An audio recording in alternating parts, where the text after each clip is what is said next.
That's right, everybody. As always, thank you so much for tuning in and taking this journey inside the Black Vault with me. I'm your host, John Greenwald Jr., and today we are diving into the newest UAP report released, which for many was a huge fat nothing burger, as many of them likely are. For others like myself, I like to dig in, dive in, look at every single character, why they did some things, why they didn't do some things, and just kind of break it down that way, because even though the report may not have a whole lot of information we can use, there are things that you can deduce from it that if you use the FOIA, or even if you're just kind of curious and want to dig in a little bit more, it really kind of is helpful to look at these types of things in a different lens.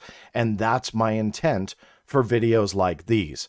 So let's just go ahead and get right into it. Let me pull up the presentation, if you will, and some slides. I'm not going to read the whole report to you, but I am going to break down some of the parts that were most interesting to me. Now, the report was only 16 pages, and let me stress, I urge you to read the whole thing.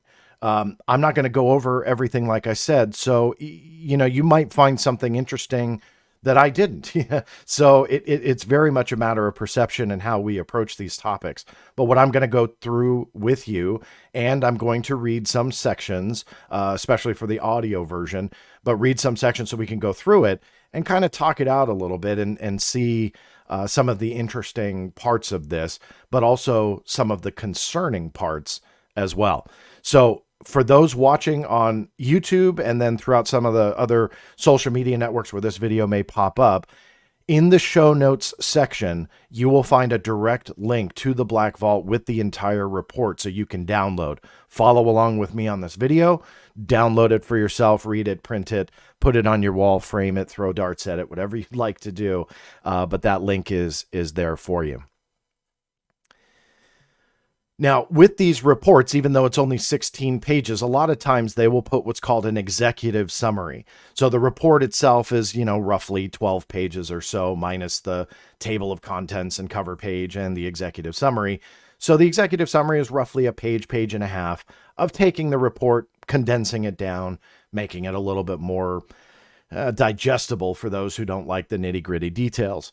So that's where we're going to start, and I'm going to go through some of the paragraphs that I think properly summarizes some of the things that we're learning with this. I'll quote, "The report covers unidentified anomalous phenomena, UAP reports from 31 August 2022 to 30 April 2023, and all UAP reports from any previous time periods that were not included in an earlier report. The All-Domain Anomaly Resolution Office received a total of 291 UAP reports during this period, consisting of 274 that occurred during this period and another 17 that occurred during previous reporting periods from 2019 to 2022, but had not been conveyed in previous submissions. In other words, they're just getting the report post any previous reporting that they did, and they were in those past time frames. Really wordy for such a kind of simplistic data point. During the reporting period, Arrow received no reports indicating UAP sightings have been associated with any adverse health effects. However, many reports from military witnesses do present potential safety of flight concerns, and there are some cases where reported UAP have potentially exhibited one or more concerning performance characteristics, such as high-speed travel or unusual maneuverability. Arrow has deconflicted these cases with potential U.S. programs and continues to work closely with its DoD and intelligence community mission partners to identify and attribute any objects found in these cases. Additionally, Arrow continues to investigate and research all cases in its holdings. While the mere presence of UAP in the airspace represents a potential hazard to flight safety, none of these reports suggest the UAP maneuvered to an unsafe proximity to civil or military aircraft, positioned themselves in flight paths, or otherwise posed a direct threat to the flight safety of the observing aircraft. Although none of these UAP reports have been positively attributed to foreign activities, these cases continue to be investigated. And it should be important to point out, if it's not obvious to you, I take away from all of this that this is just the reports in this particular period. So not the totality of everything Arrow has collected. So just kind of keep that in mind, that even though it's a fairly uneventful and kind of snoozy expose of this particular time period, it is just that particular time period. So they may have other cases that have done health hazards after the encounter, that maybe was not in this time period, but something in the past. So just kind of keep that in mind, that this is the lens of the time frame, a smaller time frame, not a summary of everything that they have. While this progress is facilitating collection and analysis of the UAP problem set, the continued volume and unidentified nature of most UAP is a direct consequence of gaps in domain awareness. These gaps are the direct result of insufficient data secured by radar, electro-optical infrared sensors, the presence of sensor artifacts such as IR flare, and optical effects such as parallax that can cause observational misperceptions. Based on the ability to resolve cases to date, with an increase in the quality of data secured, the unidentified and purported anomalous nature of most UAP will likely resolve to ordinary phenomena and significantly reduce the amount of UAP case submissions. To me, this is the most concerning part of this report. Now, any viewers of this channel, you'll know that I talk a lot about the secrecy surrounding UAP and why it's there, and the lack of official explanation of why it's there. But on top of that, the parallels between the 1950s, 1960s, primarily through the late 1960s, of how the government and military at that time had set up the investigations that they did. Ultimately, we refer to it as Project Blue Book, but there were a few programs in there. And how they dealt with it, why they did it, and ultimately them closing everything. And then we didn't hear about UFOs literally for decades and decades. I talk a lot about the parallels because it has concerned me now for a couple of years that is exactly what is playing out now. Now, for those who don't know me, I know and believe, based on evidence, both through FOIA and outside of FOIA, that there's something to these phenomena.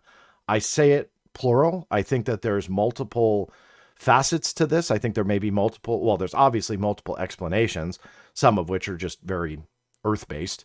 And I'm not here to argue the alien hypothesis to you, but rather that there is a section here that we humans, I think, just don't quite understand yet. And that, I believe, is evident throughout history. But when you get to the investigations, like, again, Project Blue Book, you see how that played out. You juxtapose that with how this is playing out. All of a sudden, you start to see things really unfolding in the exact same way. And this, again, has been a concern of mine for quite some time. Now, put it visually for you. It all started with a threat. Now, I'm obviously talking about Project Blue Book, but also juxtapose that again with today. That it all started with a threat, that there was a problem the military had to investigate because there was a public interest on top of that threat. The concern in the post-World War II environment, through 1946, 47, 48, that time frame when you got into Project Sign, then Grudge, and then Project Blue Book ultimately, that public interest coupled with the threat paved the way for a couple decades long UFO investigation. But the evidence, once it came out more and more, you can realize that it was much less a investigation, but rather much more an explanation. Now, that is a whole video presentation in itself. I've talked a little bit about it in past videos. I won't regurgitate it all here. But Project Blue Book was a farce. But it had to deal with those two things, the threat and the public interest that was not going away. The UFO phenomena was given more credibility at that time by military personnel and prominent politicians as it progressed, which prolonged funding and interest. You look at those former and current at the time military personnel that were saying things, sometimes in books, sometimes in press conferences, and you fast forward through the mid-60s, then you had people like Gerald Ford, prior to him becoming president, pushing the UAP issue as a huge concern and something that needed to be dealt with. A lot of this sounds familiar. You start exchanging some of these names with people today, and they fit almost identically to how this has played out in the past. Now, all of that interest, the threat, and all of that dialogue in the public sphere led to the military, obviously starting Grudge Sign, later Blue Book, and doing the investigation for decades, looking at the cases, digesting everything, and then coming to a quote unquote conclusion. They concluded that the majority of the cases were explainable. Now, even by their own admission, it was not everything. There's a famous number, 701, that remained unidentified after Project Blue Book closed. However, the problem with that is once you start looking at a lot of the cases, you realize that 701 number was likely much, much larger. On top of that, a section on the Black Vault that I call From the Desks of Project Blue Book added other case files that were found from a former Project Blue Book personnel member in a garage somewhere. You realize that there were cases that weren't in the massive data set that is now at the National Archives. A lot of stuff didn't survive. It got either destroyed, shredded, or copies were taken home by other people. But the fact remains that that 701 number likely isn't accurate at all. Another quick point on that, when I posted Project Blue Book documents, probably close to a decade ago, and created this massive search engine, kind of turned into an ugly story of copyright claims by Ancestry.com. I'll bore you with that story another day. But the bottom line was it got major press and publicity. And as a result, people from the 1960s and even 50s were writing me directly because they found their citing in the Blue Book files that, even though it was readily available if they cared to go to the National Archives, the resource that I had created allowed people to search for it and find it like that. And so they did. And I started compiling responses from people that stretched into the double digits. I'm not talking about hundreds, but rather probably 15, 20 people that had found their case file, saw what the government and military labeled it as, and they said, there is no way that this was the explanation for my case, and that they changed part of the facts behind it. And I started piling these up, realizing, wow, Blue Book was much more of a farce than I ever realized. So sorry to go off on that tangent, but all of the statistics and stuff that we've learned about Blue Book, in my opinion, is provably false. That the percentage of unexplained is likely much, much larger. And I think that that's an important point to punch with that particular era. So even though they claimed that most were explainable, they convened a panel back in the 1960s of scientists to independently look at the findings. And you kind of look at the NASA effort and stuff like that. You start to juxtapose all of this. It seems very, very familiar.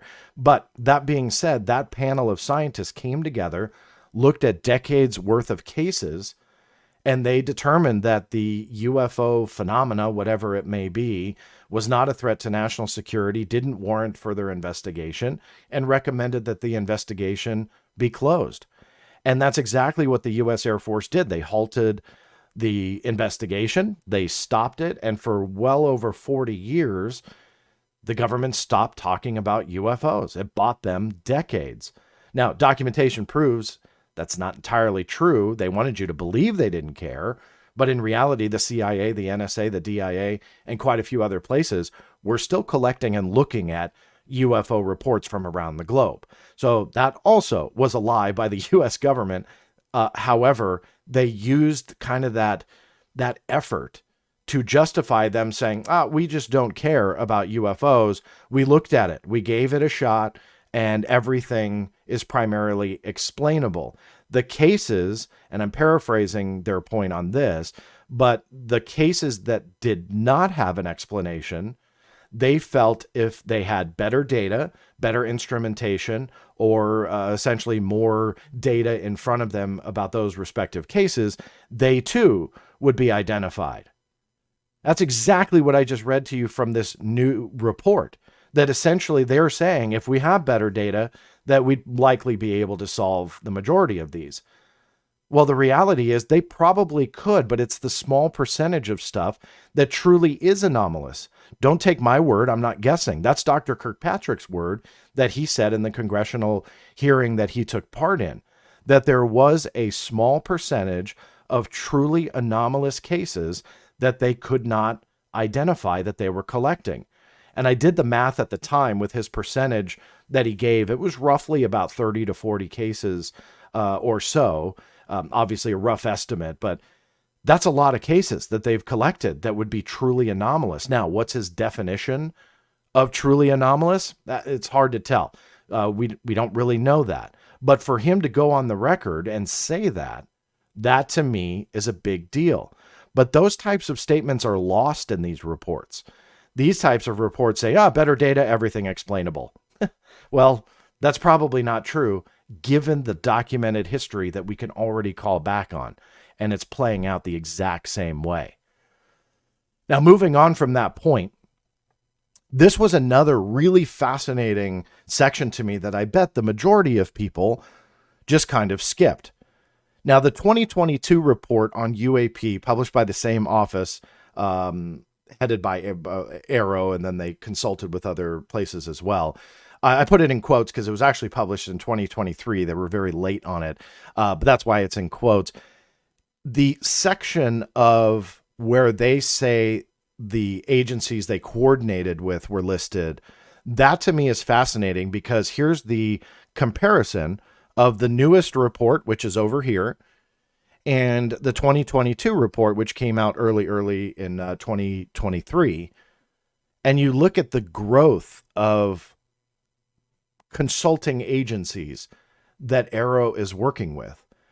Now, that's encouraging. It means that they really are branching out. So kudos to them because it really shows some growth there, that they're not confining themselves to data to only a handful of agencies, but rather it's grown considerably.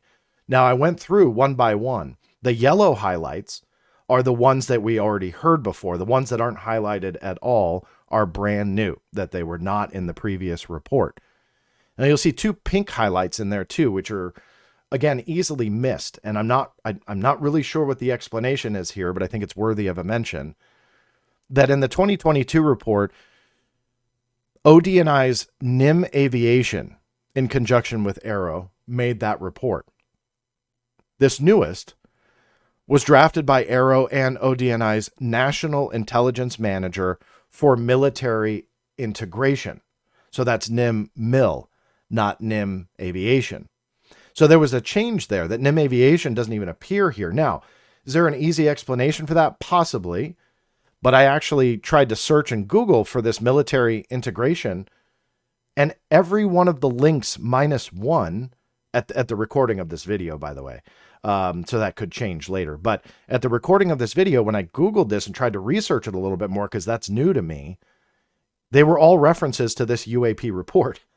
Meaning, is it new? Is it a name change from NIM Aviation? Well, NIM Aviation still has a website. So either they haven't updated it yet and this is a new name, or there was a change. Why for that change?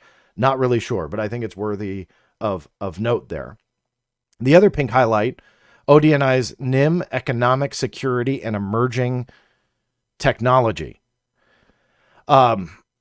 This may also be a variation of the previous ODNI NIM Emerging and Disruptive Technology, but it's worthy of note because it is different.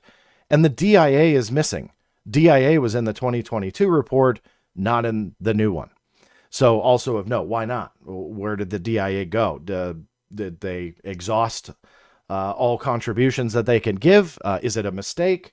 Your guess is as good as mine, but I at least wanted to point that out as we go through the report itself. One other point that came out that I felt was interesting, the increase in reporting is in part due to deepening federal relationships and Arrow's ability to incorporate new reports into its adjudication and research process. UAP mission partners continue to coordinate, collaborate, and streamline processes. With these new reports, as of 30 April 2023, Arrow has received a total of 801 UAP reports. So obviously showing the growth, obviously the screenshot prior that I just showed you justifies this kind of, again, explosive increase. Maybe explosive is a little bit too dramatic there, but the increase in reporting, the increase of data that's becoming available to them, it's because they are branching out and coordinating with more, and that's encouraging. The report, it may be hard to see on your screen here, but it's not really important, gave some pie charts, which we've seen in the past, obviously just updated with the newest numbers. The first one reported UAP morphologies. These are the shapes that just seem to be a very elusive data set. The, 2021 classified report that I got partially released through FOIA showed that they wanted to redact, for national security reasons, the shapes of all the UAP and examples of the shapes of those UAP. My appeal on that is still open. Obviously, they have lessened that a little bit. So hopefully we'll see some encouraging results from that specific appeal. But that pie chart obviously is breaking down some of those shapes. The biggest data set, or the data portion, 53% not reported. Excuse me. So why? Who knows? But you've got orb sphere as the biggest reported shape. And then it breaks it down from there. Rectangle, triangle, disc, cylinder, all stuff that you can probably just guess on your own. But interesting that the majority of cases don't even report a shape, while those that do, 25%, are round spheres and orbs.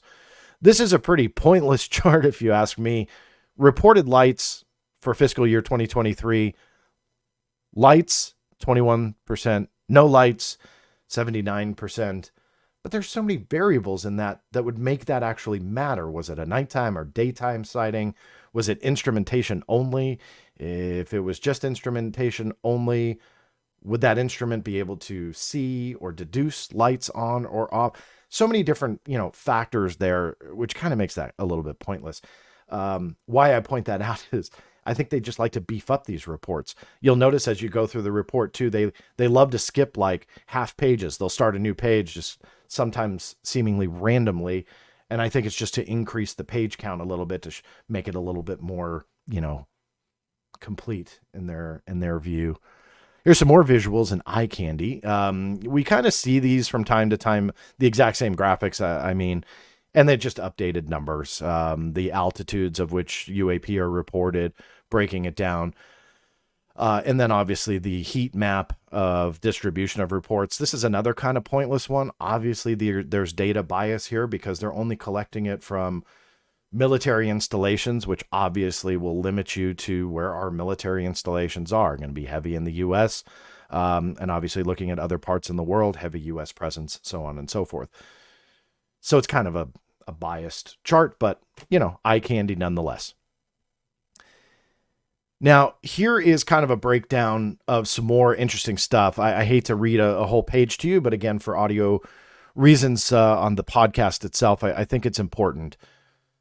Increased FAA reporting shifting geographic collection bias and morphology trend, which is obviously what I just went over with kind of how silly some of those charts are when it comes to the bias.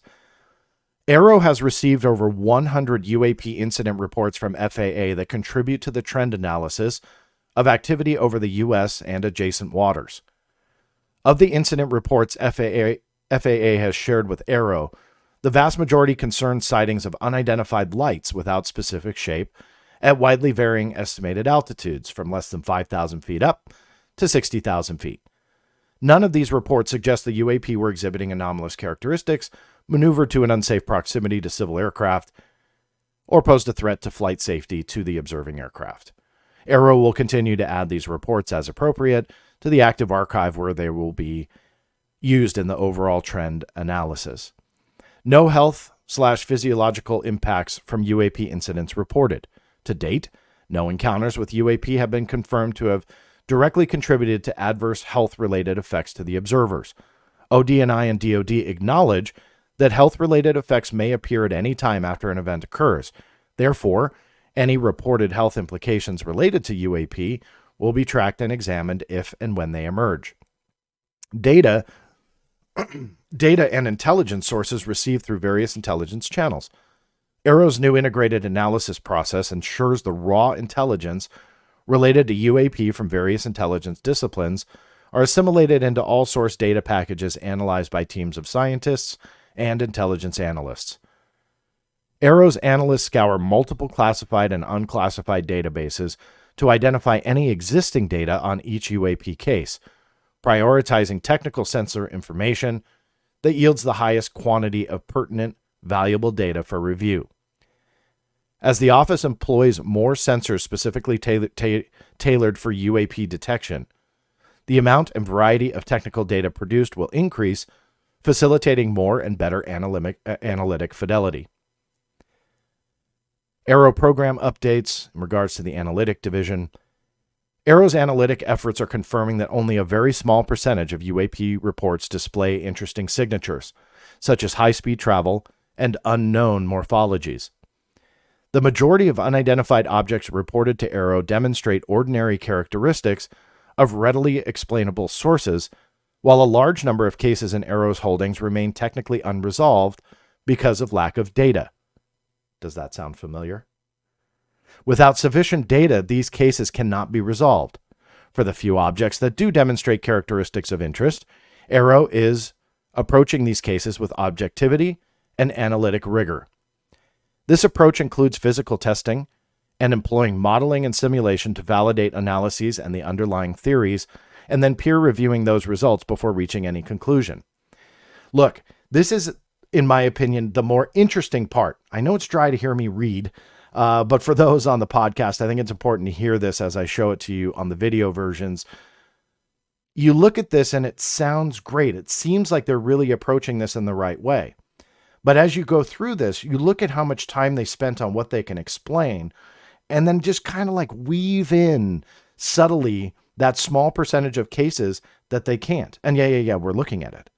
But they don't really focus on that. And let's face it, that is what this is all about. Do any of us care about those cases they can explain? No, but they spend the most time on that. I think it's an important thing for them to point out. Their investigation processes are working. Phenomenal. That's awesome. Kudos to them. Let's get beyond that, though. Let's talk about that small percentage of cases now that we hear about yet again. We heard it from Kirkpatrick in that hearing that I already went over. Now we're hearing it in writing in these reports, that there is that small percentage. Now, before all the debunkers out there start screaming at me, no, that doesn't mean that it's alien. But when you couple that with the interwoven data analyses above in this report, that they couldn't connect it to any foreign adversary, it starts to get a little bit more interesting. When you add in that woven in, we tried to look for essentially U.S. assets and didn't find any. You couple all that together, you've got a pretty kind of interesting thing here. But in this report, it's like 0.01%, and it's largely lost by all this other fluff in there. Like, yes, we're great. We're identifying almost everything. And that's what really resonates with the mainstream media that doesn't really do a good job analyzing this. They'll sit Kirkpatrick down like he did with CNN. Oh, the majority of cases are explainable. Great. Who cares then? Right? Well, sadly, that is how they approach this. Not the right approach, but sadly, that's how they approach.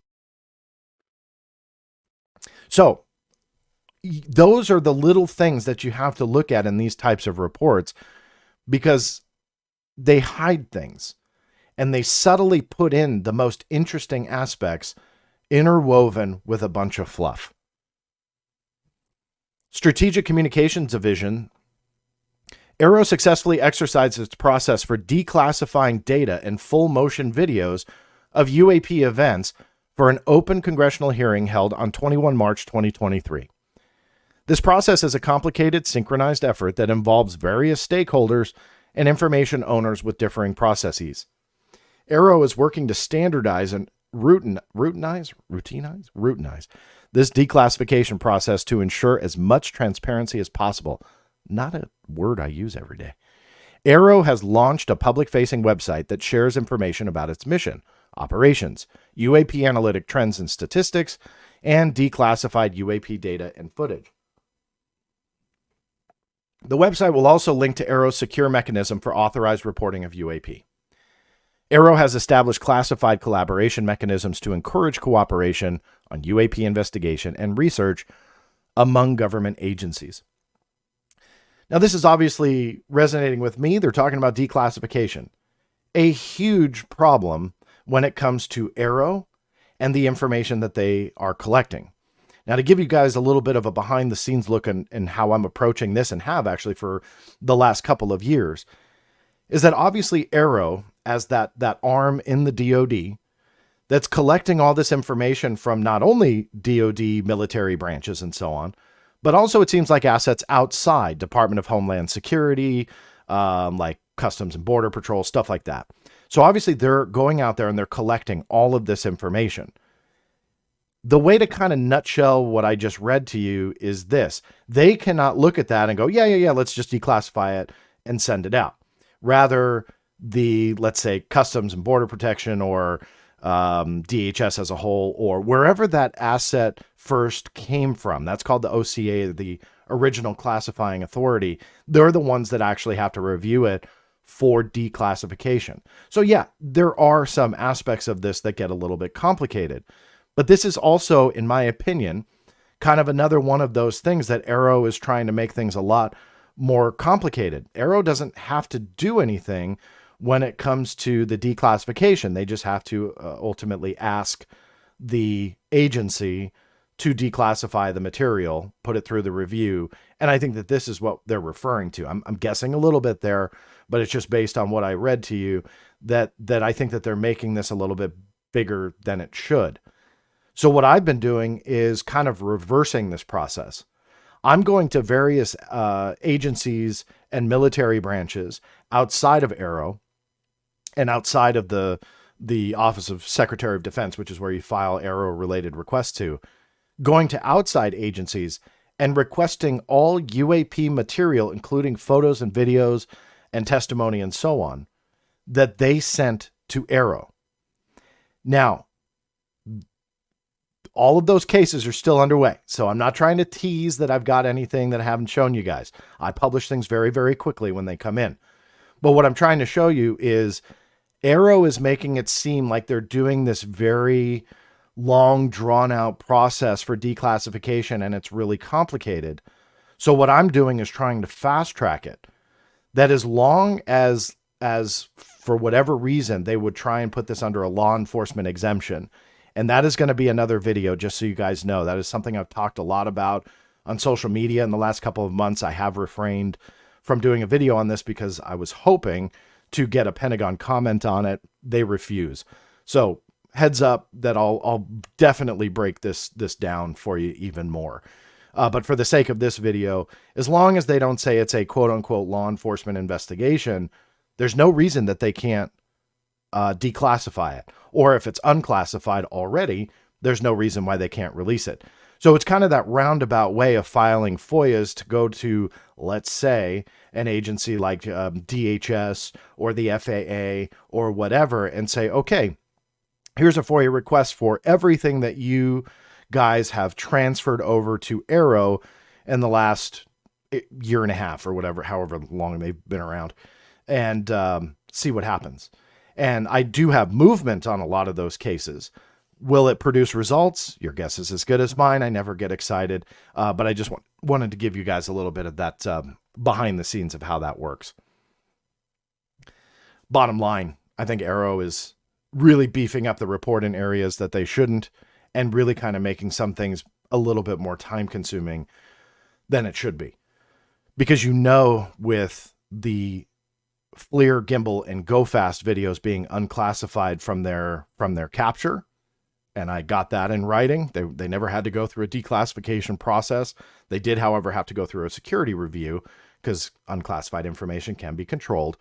But I think with those facts, I think that there's a lot of other information out there in those 801 cases that's likely unclassified and likely can be easily sanitized, declassified, and released to the public. So I'm trying, but I'm hoping that might expedite this process if Arrow doesn't step in the way and block that. But again, that'll be the topic of a future video, hopefully pretty quick.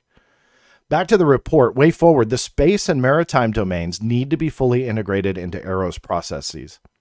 Airborne UAP continue to dominate UAP reporting, with 290 of the 291 reports from this reporting period occurring within this domain.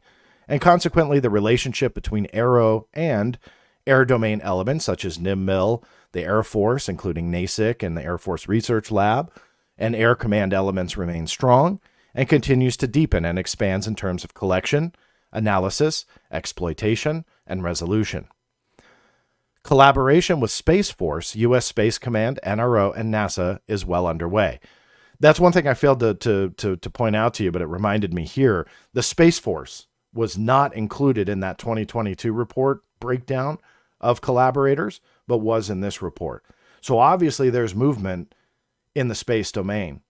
And if you ask me, that will probably, whether or not we see it or not, who knows, produce the most interesting aspects of what AARO does. Because now they're obviously tying things to commercial aircraft and to drone technology and stuff like that. You look at that breakdown of the chart of elevations. Obviously, we've got very much a bias in that particular domain. But when you start looking up the Space Command equipment, sensors, and the data that they collect, you look at the Space Force and the data and the instrumentation and the data they collect, that's going to change that a lot, in my opinion. Sure, you're going to have instrumentation that's looking towards Earth, not necessarily away from Earth. So it may help in certain areas, let's say at a 35,000 foot elevation. That's fine, or altitude. That's fine. But when you get above that and you start talking about instrumentation that may not be looking at Earth, but rather looking out, that is something pretty fascinating. The NRO, which although isn't new in this time period, for those who haven't seen it, look up the document that was published. I did a video on it as well on this channel of the sentient system, the artificial intelligence, highly classified NRO system that detected a Tic Tac UAP. Their words, not mine. A Tic Tac UAP just a couple of years ago. So when you look at all of that, you realize, okay, right now, sure, a lot is explainable. Small percentage of cases that remain anomalous, but when you start adding in the Space Command, the Space Force, and really start utilizing the data collected like from the NRO or from the NGA, you have a whole new world. You really do. I mean, and that's not based on any kind of guesses or anything like that. It's a whole new world because you look at the systems that those places have, and it's a hell of a lot different than the FAA or arguably even someplace like NASA.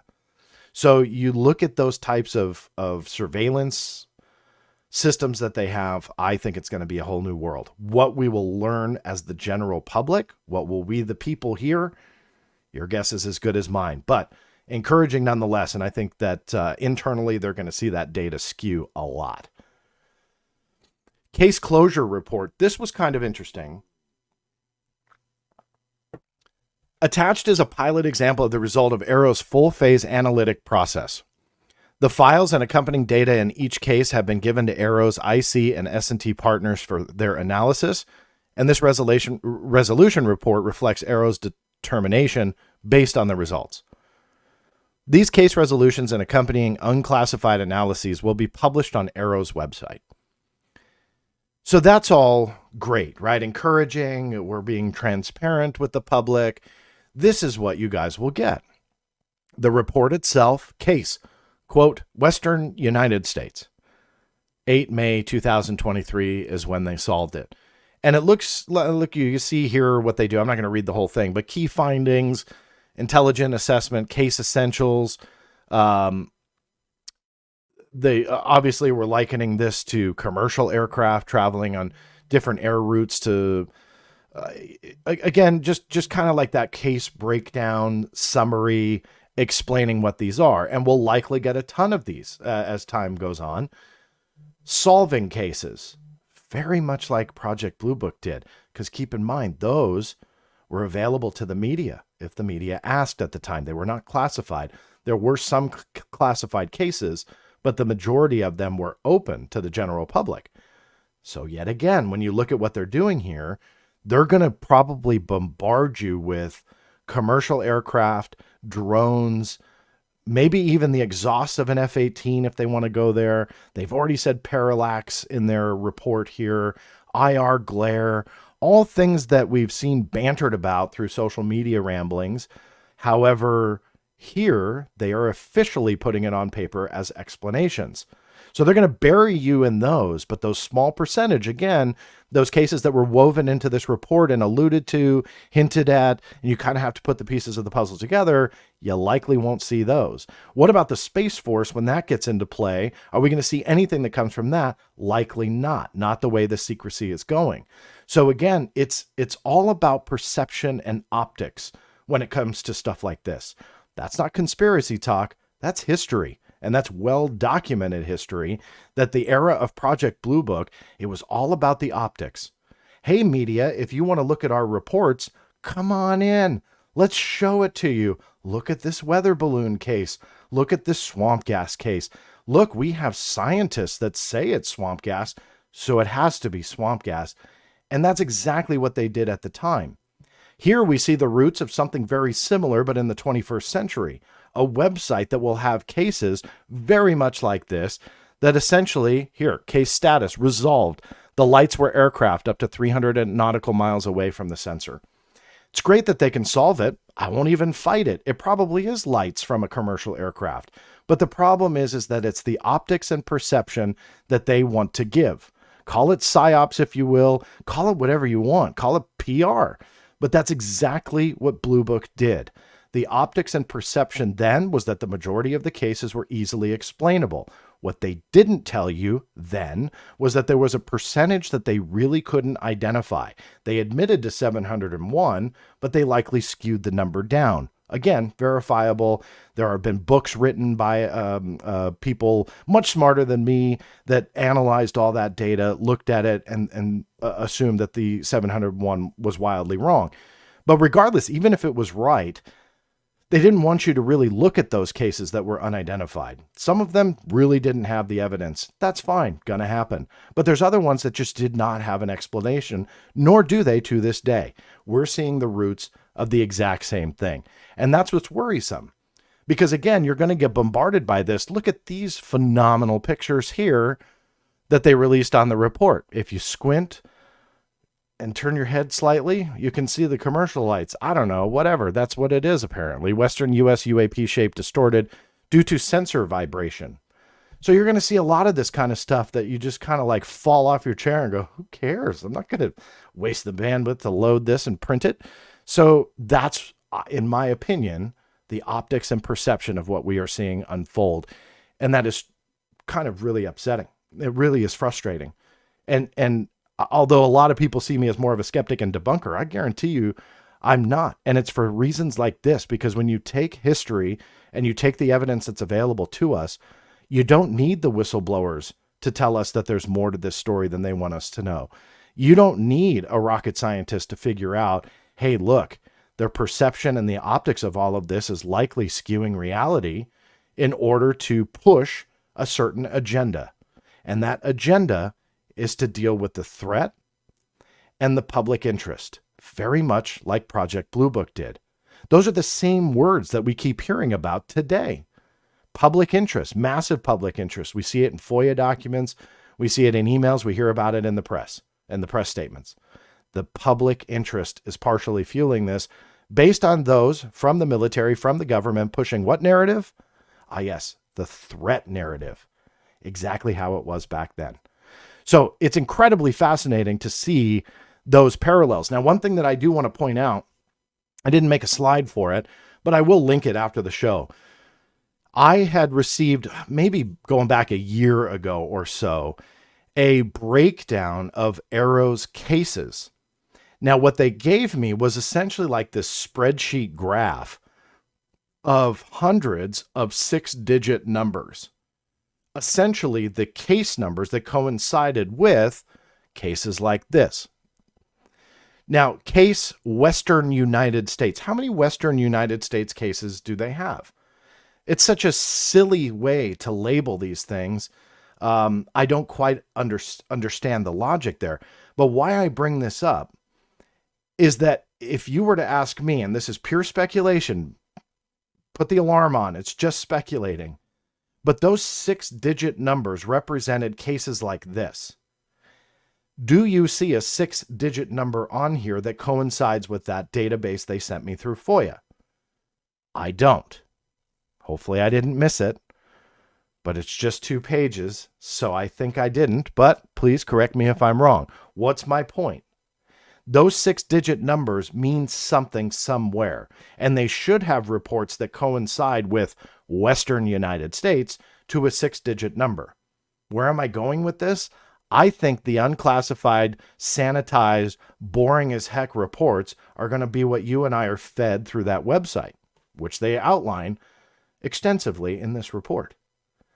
But I believe that there's going to be another layer of reports of the ones that they do not push, the ones that do coincide with those 6-digit numbers, the ones that maybe aren't unclassified, and those are the ones internally that they're using and sharing with their industry partners in the intelligence community.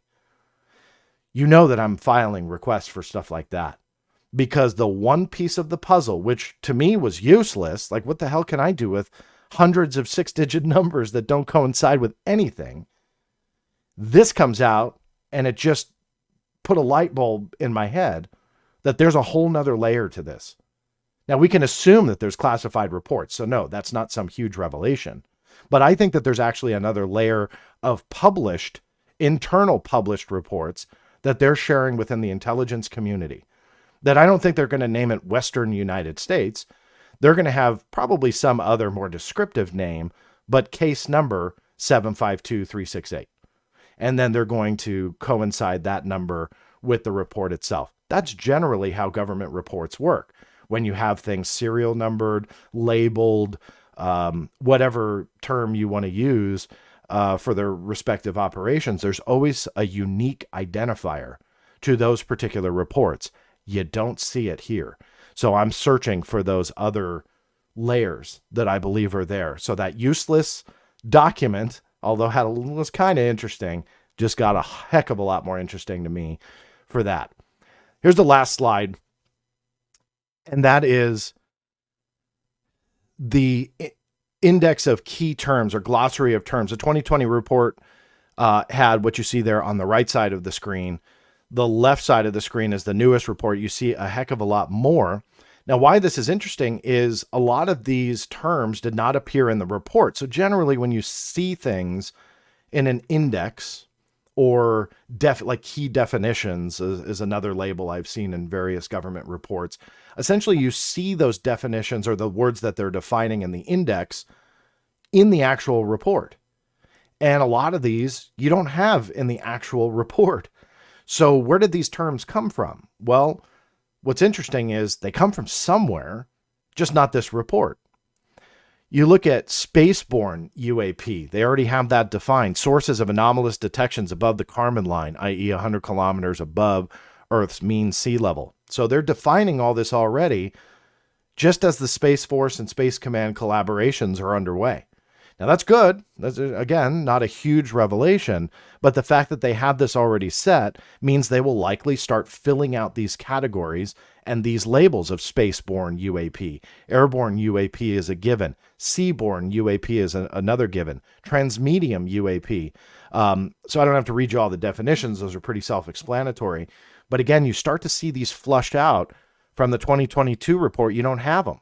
In fact, Rangefowler, if I remember, did not exist in the newest report. So I'm kind of curious. Those Rangefowler reports, look, they're kind of cool to look at, but I think that what we're dealing with the Rangefowler reports are mostly incursions by drones and stuff like that into training exercises. Years ago, I got something very similar from the NCIS of drones going over military training installations. They were more hobbyists than like, espionage or anything like that. But regardless, it's, not a good thing to do. So Rangefowlers, I think, really kind of lean towards very explainable, important, but very explainable objects. Interesting to see Rangefowlers has dropped off from the glossary of terms. And it's, I don't want to say replaced by, but obviously spaceborne UAP and so on kind of took its place, so to speak. That's what they're focusing in on here. So I would definitely read those definitions, see the difference, because it's interesting. And I know some of these some of these observations get a little bit dry, and you're like, well, why does that really matter? But what's interesting is that when you do juxtapose history, documented history, evidence from decades ago, and see how things are playing out in a certain way, you have to start to digest and realize, okay, there may be some parallels here, that we're not on the path to disclosure that some people want, but rather one of strengthening secrecy. And that's a bad thing. And why I like to point all of this out is to kind of spread that awareness out there, because we can't lose sight of the ball. We can't lose sight of the finish line. Finish line meaning we have to get through this era of increased secrecy. We have to figure out why the DoD added numerous other layers to my FOIA requests, but obviously others as well. But the secrecy layers are piling on top of secrecy layers.